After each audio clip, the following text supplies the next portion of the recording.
আসসালামু আলাইকুম। আমার চ্যানেলে সবাইকে স্বাগত জানিয়ে আবারও শুরু করছি আর একটা রেসিপি। আমি আজকে করে দেখাবো এক বাটি সুজি আর একটা কাঁচা আলু দিয়ে একটা স্ন্যাক্স রেসিপি। তো এটা বানানো খুবই সহজ, বাড়িতে থাকা উপকরণ দিয়ে আপনারা এটা ঝটপট বানিয়ে নিতে পারবেন।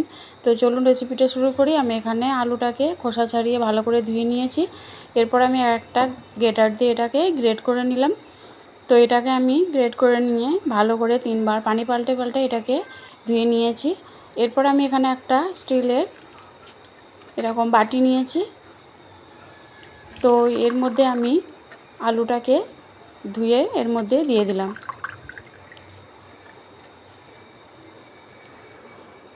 আলুটাকে দিয়ে আমি এর মধ্যে দিয়ে দিলাম এক বাটি সুজিটা দিয়ে এখানে আমি দিয়ে দিলাম 2 চামচ বেসন। এখানে 2 চামচ দেবেন, বেশি দেবেন না। দিয়ে আমি অল্প পানি দিয়ে এটাকে প্রথমে মেখে নেব।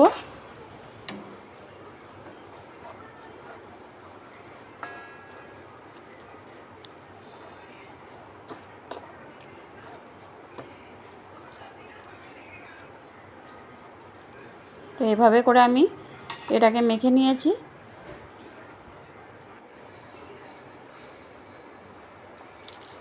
এরপর আমি আর একটু বেশি করে পানি দিয়ে এটাকে চামচ দিয়ে ভালো করে মেখে নেব।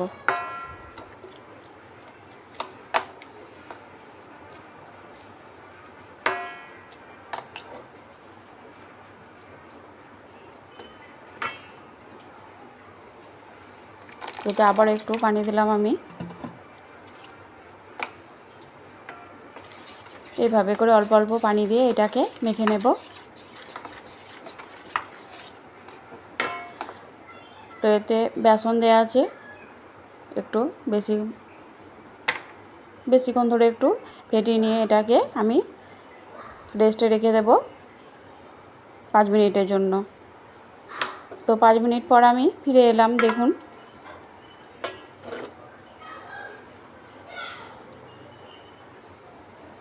সুজিটা অনেকটাই ফুলে গেছে। এরপর আমি এখানে দিয়ে দেব একটা পেঁয়াজকে গ্রেট করে নিয়েছি, আর দিয়েছি 2টো কাঁচা লঙ্কা কুচি আর ধনেপাতা কুচি। এগুলো আমি এর মধ্যে দিয়ে দেব।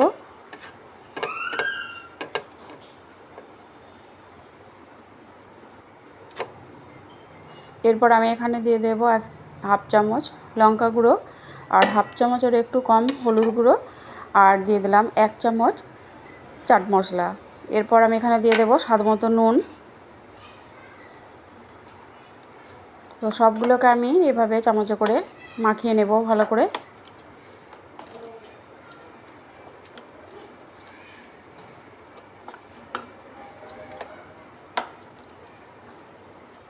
তো এটাকে আমি এভাবে চামচ দিয়ে মেখে নিলাম। তো এরপর আমি এখানে আরও পানি অ্যাড করব। এটাকে আরও একটু পাতলা করব।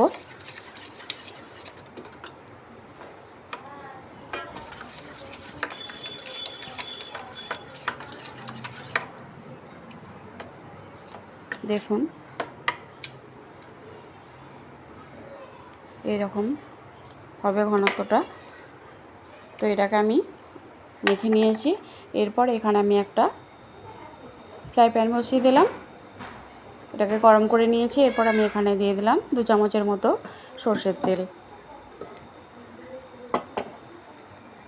তো সর্ষের তেলটা দিয়ে আমি এখানে ফোড়নে দিয়ে দেব অল্প 1 চামচের মতো গোটা সর্ষে, আর এখানে দিয়ে দিলাম 1 চামচ গোটা জিরে।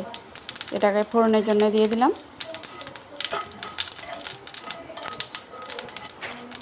এটাকে একটু ভেজে নেব ফোড়নটা। এরপর আমি এখানে সুজির মিশ্রণটা ঢেলে দেব।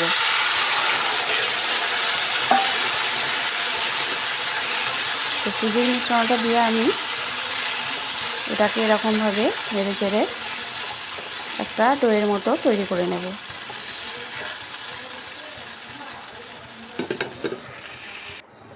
তো দেখুন এরকম একটা শক্ত ডোয়ের মতো তৈরি করে নেব, যেভাবে আমরা রুটি পরোটা বানাই সেরকম।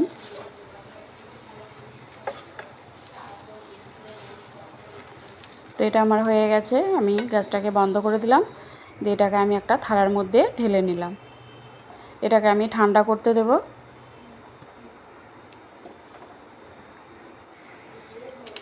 তো এটাকে আমি ঠান্ডা করে নিয়েছি, দেখুন এটা ঠান্ডা হয়ে গেছে। এরপর আমি এখান থেকে হাতে একটু তেল লাগিয়ে নিয়ে অল্প একটু মিশ্রণ নিয়ে এভাবে চপের মতো করে এরকম শেপ দিয়ে নেব। আমি এইভাবে করে করেছি, আপনারা আপনাদের পছন্দ মতো করে শেপ দিয়ে নিতে পারেন। তো দেখুন সবগুলোকে আমি এভাবে তৈরি করে নিয়েছি। এরপর আমি এখানে একটা কড়াই গরম করে নিয়েছি। তো বন্ধুরা, জানি না আমার ভিডিওটা কেন এরকম হয়ে গেছে, তো আমি বুঝতে পারছি না, তো একটু কষ্ট করে দেখে নেবেন। তো তেলটাকে খুব বেশি গরম করা দরকার নেই, হালকা একটু গরম হলেই এগুলোকে আমি তেলের মধ্যে ছেড়ে দেব।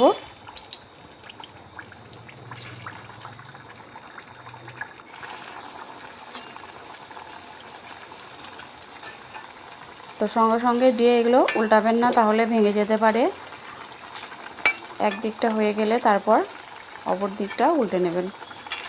তো দেখুন এভাবে করে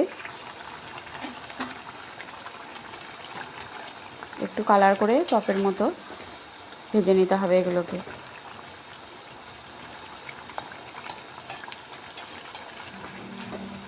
এগুলো হয়ে গেছে আমার, এগুলোকে আমি তুলে নেব। আমি একটা প্লেটের মধ্যে টিস্যু পেপার দিয়ে এগুলোকে আমি তুলে নিলাম। আবারও বাকিগুলোকে একইভাবে ভেজে নেব। তো দেখলেন তো বন্ধুরা, এটা বানানো খুবই সহজ। দেখুন সবগুলোকে আমি এভাবে তৈরি করে নিয়েছি, আর খেতেও দুর্দান্ত লাগে। সন্ধ্যাবেলায় চায়ের সঙ্গে খেতে ভালো লাগবে। কেমন লেগেছে অবশ্যই জানাবে।